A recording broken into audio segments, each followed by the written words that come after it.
Okay, we're solving textbook chapter 4, number 5. Some questions about boxes. So in the first question, we just have a 20 kilogram box. I call that M. That's sitting on a table, not doing much. So it's only interacting with the table, which is pushing it up, and the earth, which is pulling it down. I'll call up positive and write my net force equation for it. So if you need to write a system schema here before you do your force diagram, go ahead and do that. That's fine. And it's pretty easy to solve for that normal force, mg, which is 20 kilograms times 10 newtons per kilogram, or 200 newtons. The weight is mg. That's like the definition of weight. It is here also 200 newtons. So that's part A. In part B, we get a little bit more involved and take that big M box and put a box I'll call little m, which is 10 kilograms, on top of it. So if I look at little m, it's interacting with the earth and big M. So the earth is pulling it down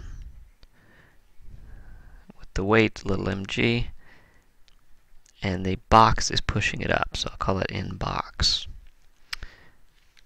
We'll have up as positive again.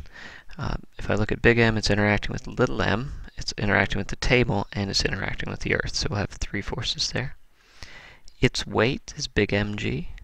It's being pushed down from above, not by weight, but by this normal force between the boxes.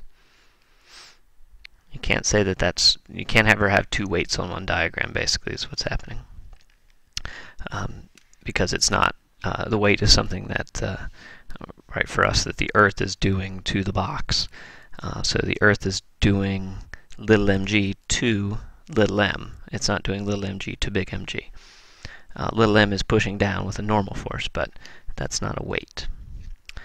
Alright, and the table is pushing up, so that means that that normal force from the table is bigger than the normal force between the boxes if we want everything to balance. So I'll write my F net equations for the little one. Normal up, mg down.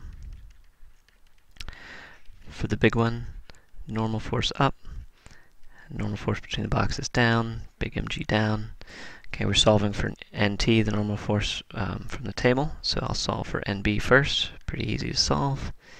And then I'll substitute that into the second equation, and then I'll solve, and I'll factor to make it pretty.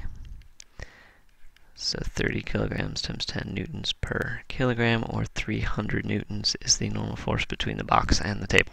So normal force is not always equal to weight here. For the big box, it was in the first example, but it wasn't in the second. If it's at all complicated, if we have an incline, if we have another force acting, another object there, it's most likely not equal to mg. Only in the simple case will the normal force equal the weight.